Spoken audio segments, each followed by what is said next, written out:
नमस्ते दोस्तों। अब तक हमने जाना कि सावरकर जी लंदन में बैरिस्टर की पढ़ाई करने के लिए गए थे, पर वहां भी उन्होंने भारत की स्वतंत्रता के लिए अपने सशस्त्र क्रांति के प्रयास जारी रखे। उन्हीं प्रयासों पर अधिक विस्तार से जानकारी लेके मैं आज आपके सामने प्रस्तुत हुई हूँ। 22 अगस्त 1907 में जर्मनी में अंतर्राष्ट्रीय सोशलिस्ट कांग्रेस में सम्मिलित होने के लिए भारत की ओर से मैडम कामा और सरदार सिंह राणा इनको सावरकर जी ने भेजा था। भारत की आज़ादी के बारे में वहां ठहराव पढ़ना था, पर अंग्रेजों ने उसे सम्मत नहीं होने दिया। वहां पर मैडम कामा ने सिर्फ 2 मिनट में अत्यंत जोशपूर्ण भाषण दिया और भारतीय राष्ट्रध्वज फहराया। राष्ट्रध्वज को अभिवादन करके सभी देशों ने भारतीय स्वतंत्रता को सहयोग करे ऐसा आह्वान किया। वह ध्वज स्वातंत्र्यवीर विनायक दामोदर सावरकर जी ने बनवाया था।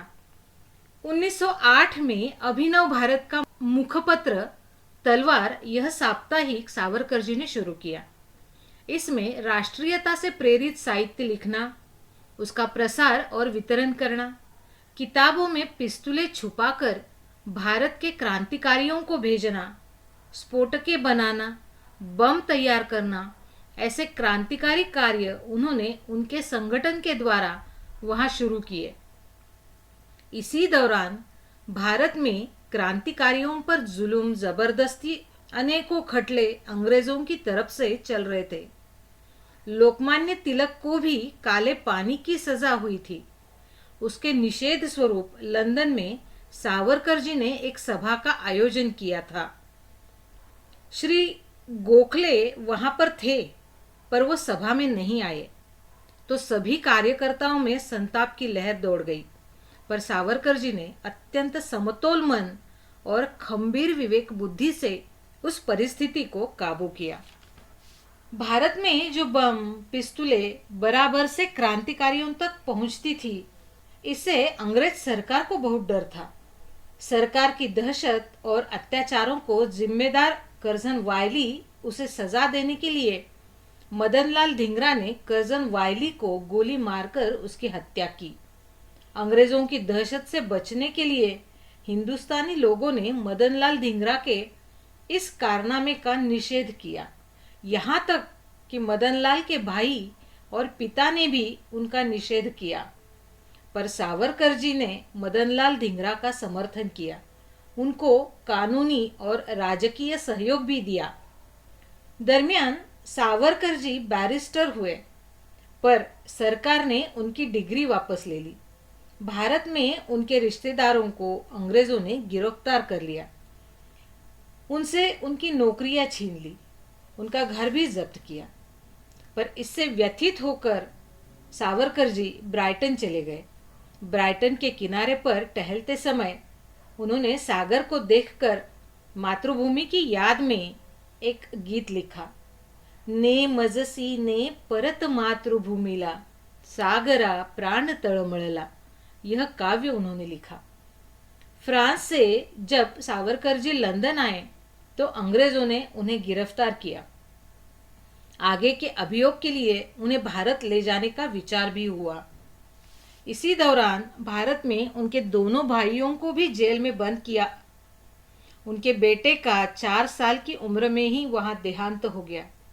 तब उन्होंने सांत्वन और माझे मृत्युपत्र ये कविताएं लिखी।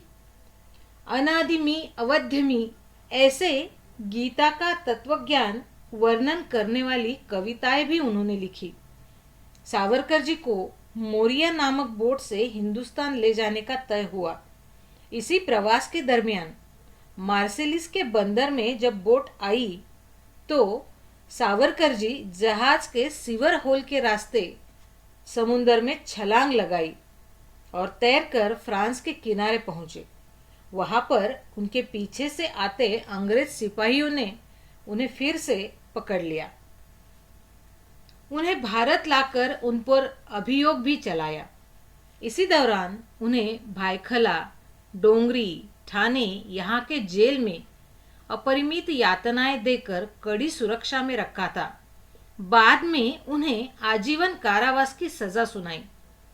1911 में कलेक्टर जैक्सन की हत्या के लिए नासिक षड्यंत्र कांड में उन्हें फिर से आजीवन कारावास दिया।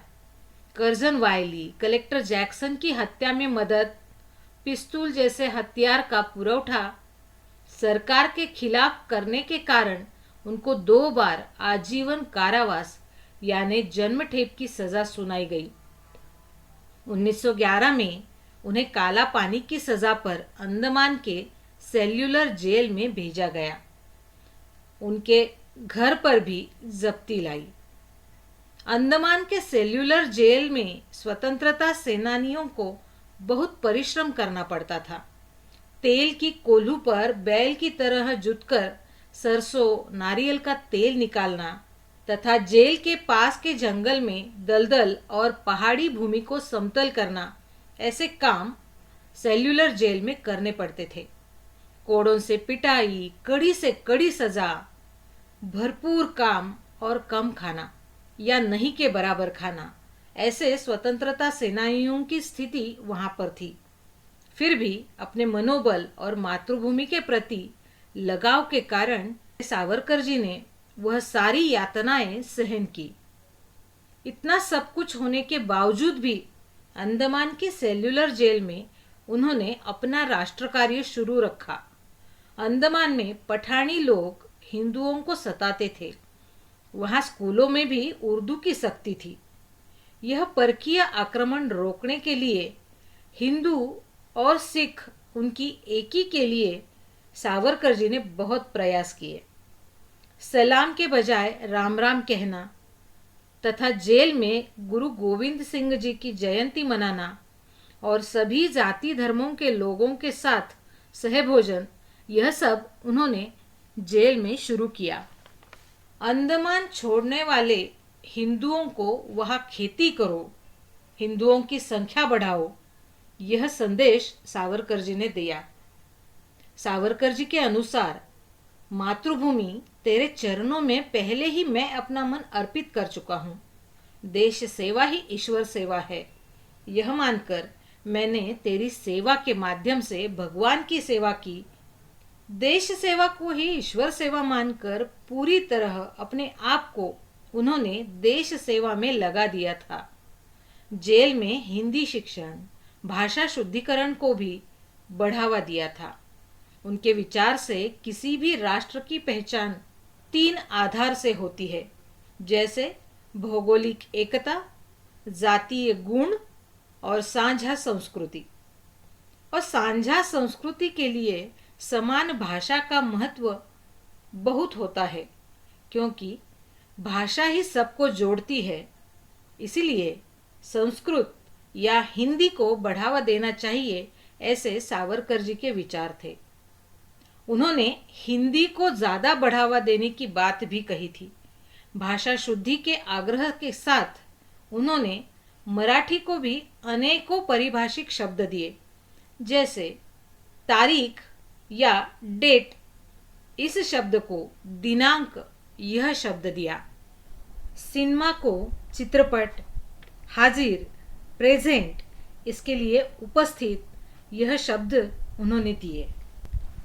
यहाँ पर हमें सावरकर जी के प्रखर राष्ट्रवाद, प्रभावी नेतृत्व, भाषा के अभ्यासक, काव्य लेखक आदि गुणों का परिचय होता है। आगे के संस्करण में हम सावरकर जी के अंडमान कारावास से लेकर आगे के योगदान की जानकारी लेंगे। धन्यवाद बच्चों।